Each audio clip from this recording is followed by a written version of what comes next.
Cuba Información.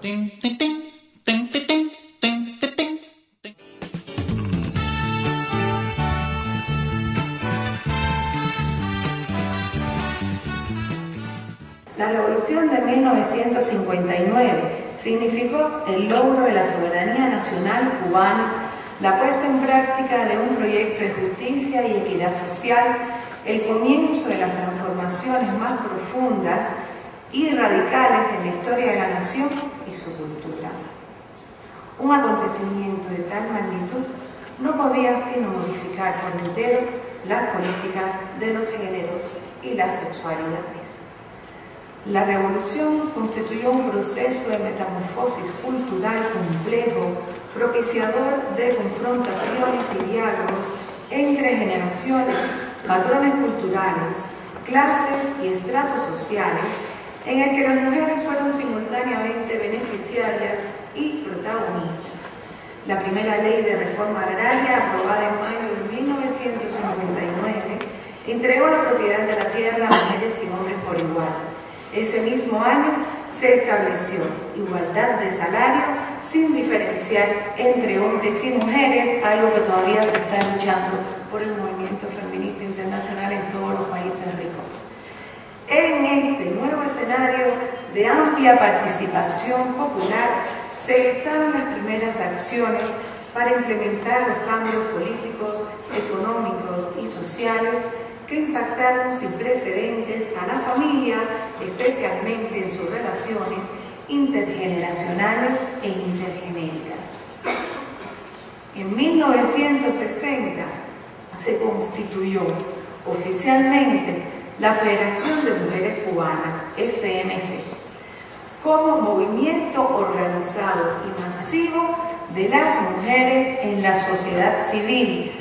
Más de 4 millones de mujeres pertenecen a esta organización, y resultante de la unión de los grupos feministas y de mujeres que operaban en esta isla con diferentes plataformas ideológicas y políticas. Desde entonces, la FMC articuló un proyecto propio, genuino, de empoderamiento de las mujeres como sujetos de derecho, con profundo impacto en toda la sociedad, la política y la cultura, que ha resultado una de las fuerzas impulsoras del desarrollo social cubano. Voy poniendo los sitios web en algunos para que busquen más información si quieren. Simultáneamente, se desarrollaron otras iniciativas de amplia participación popular, como las movilizaciones militares para defender a la población de agresiones organizadas desde el gobierno de los Estados Unidos de aquel tiempo. Las mujeres llegaron a sus casas vestidas de milicianas y se hicieron cotidianas sus imágenes en este nuevo rol, tanto en el país como en el extranjero. Hay cambios del cuerpo. La amplia incorporación de la mujer al trabajo y a todo lo que acontecía públicamente tuvo gran impacto en la sexualidad. La nueva condición social de las mujeres, que en consecuencia modifica la del hombre, cambió el patrón reproductivo real de 6 hijos a menos de 1 hijo por mujer, aunque la última encuesta nacional de fecundidad plantea que el ideal reproductivo de la mujer es de 2,13 hijos y el de los hombres 2,31, un poquito más porque todavía las mujeres siguen haciendo ese cálculo de la familia, aunque más compartido, pero a la hora de, como se dice en Cuba, de los mameyes, que la cosa se pone dura, la mujer es la que carga con la familia. El nuevo sistema de becas para internados estudiantiles y la eliminación de la enseñanza privada, la mayor parte controlada por órdenes religiosas, junto a la promulgación de una educación gratuita, obligatoria y laica, sentaron las bases para contribuir al deterioro de los antiguos prejuicios raciales, de clase y de género. En 1965 se institucionalizó el aborto como un servicio del Sistema Nacional de Salud de manera gratuita por manos expertas en condiciones hospitalarias y bajo el consentimiento de la mujer, así como el de promover y garantizar el derecho humano de la mujer a decidir sobre su cuerpo. La violación de estos requisitos quedó penalizada en 1979 con los cambios al Código Penal. proceso participativo liderado por la Organización de Mujeres en 1972, se organizó un grupo multidisciplinario e intersectorial también que gestó el Programa Nacional de Educación Sexual. La importancia de la educación sexual, que había sido reconocida en los acuerdos del Segundo Congreso de la Federación de Mujeres Cubanas en 1974, quedó establecida como política de Estado en los postulados del primer Congreso del Partido Comunista de Cuba ya desde 1975. Sobre todo, en dos de sus resoluciones sobre la formación de la niñez y la juventud y sobre el pleno ejercicio de la igualdad de la mujer. En esta última se planteó la necesidad de terminar definitivamente con la discriminación de la mujer y que la educación sexual forme parte de la educación integral adecuada a cada etapa de la vida, tanto en la escuela como en la familia. Todo eso se aprobó, pero después fue muy difícil implementarlo. Las iniciativas de los 60 se legitimaron en 1975 con la aprobación del Código de Familia, considerado el más avanzado para su época en todo el continente. Aunque actualmente se proponen cambios sustanciales a esta normativa, desde su puesta en vigor ha promovido los vínculos en la familia basados en el cariño, la ayuda y el respeto recíproco, así como el cumplimiento de iguales obligaciones y responsabilidades domésticas y educativas para hombres y mujeres. En aquel tiempo la Federación de Mujeres Cubanas, años 74-75, promovía que el matrimonio fuese la unión entre dos personas, pero por supuesto no se aprobó ni se consideró siquiera. Por eso les pongo la imagen de la heteronormatividad de ese código. En consecuencia, Cuba fue el primer país en firmar y el segundo en ratificar las obligaciones como Estado parte en la Convención sobre la eliminación de todas las formas de discriminación contra la mujer CEDAW en 1980. Como en todo el mundo, estos cambios fueron liderados desde las mujeres, pero los hombres se sintieron compulsados por la enorme presión social a aceptar estos cambios, los que muchas veces no comprendían. Al mismo tiempo, la FNC se caracterizó por ser una organización que no propugnaba el ataque y la desvalorización de los hombres, como era la tendencia de algunos grupos feministas en el mundo, sino se identificaba como una organización de mujeres que junto a los hombres se proponían participar en los procesos de transformación social. Cuba es un país de cultura hispano-machista, con una larga tradición homofóbica avalada por la religión católica dominante, el Código de Defensa Social español que imperaba en la isla y una producción científica universal que estigmatizaba la homosexualidad.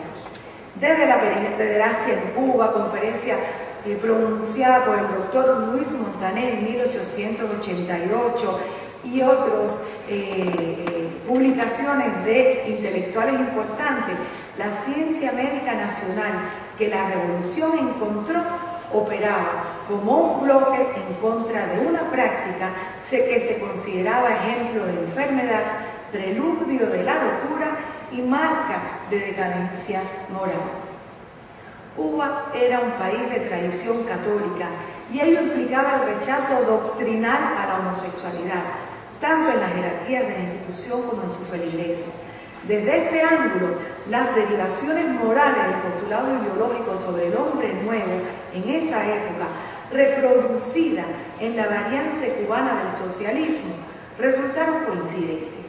En lo que respecta a las visiones, sobre todo lo que se relaciona con la homosexualidad, con tradiciones culturales, discursos médicos y jurídicos transversalizados por fundamentos religiosos que le precedían.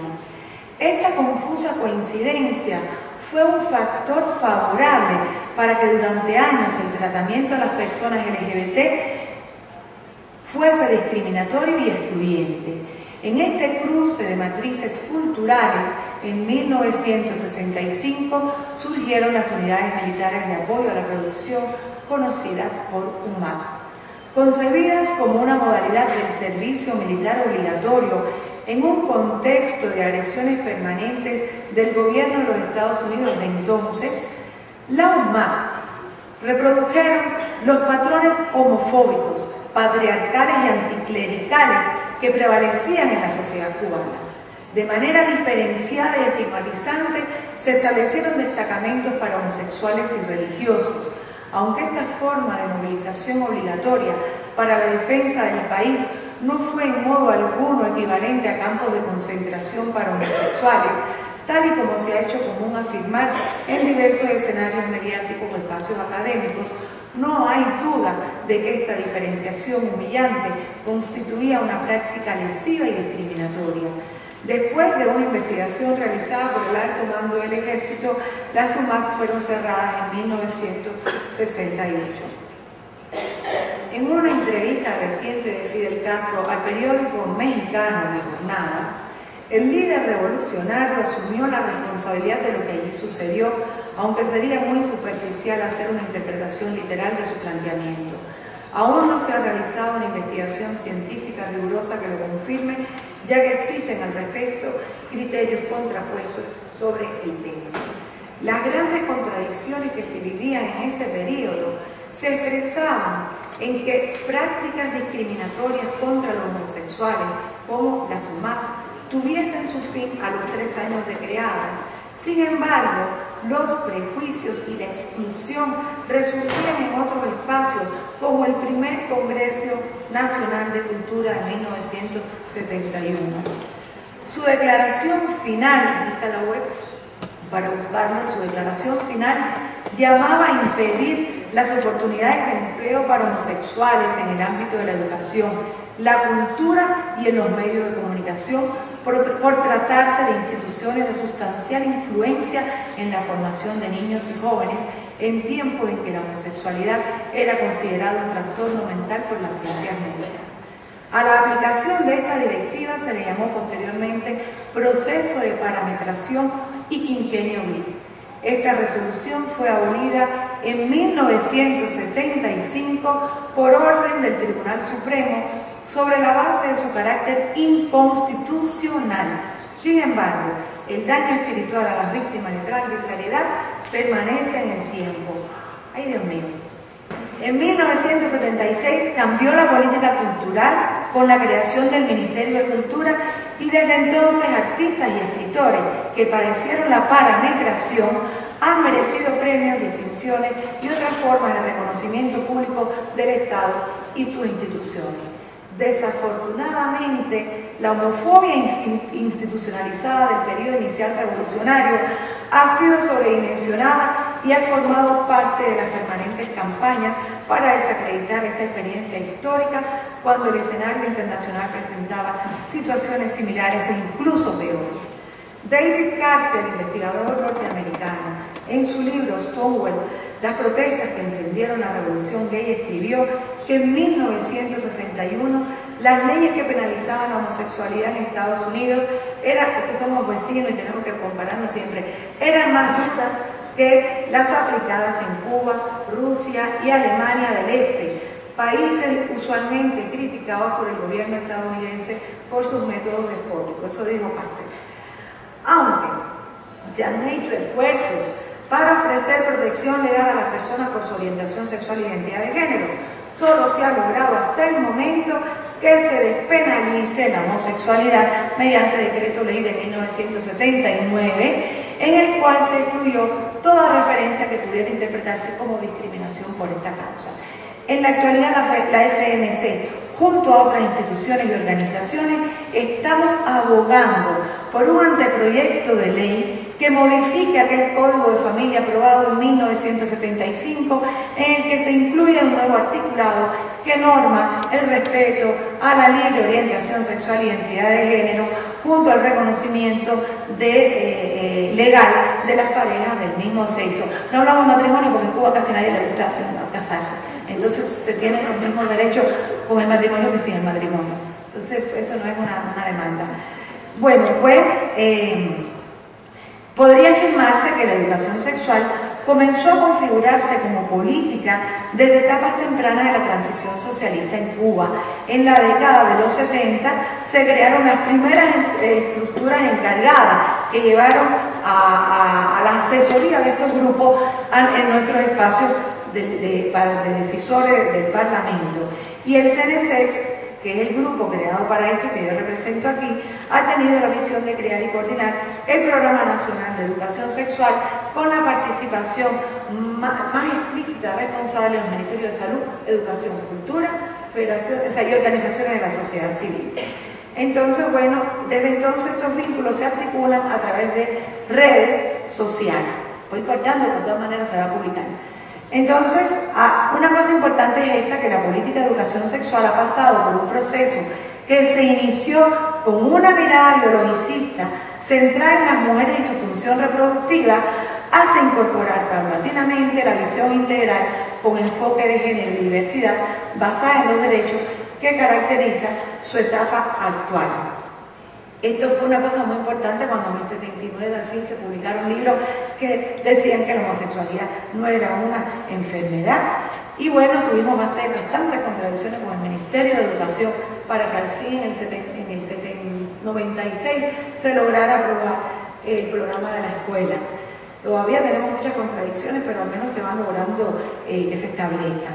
Y bueno, otra de las cosas que ha sido muy importante es el trabajo que se ha hecho con las personas trans people, que logró, bueno, que en el 2008 se aprobara una resolución donde a través del sistema de salud pública, absolutamente gratuita, se le dan todos los tratamientos a las personas transexuales.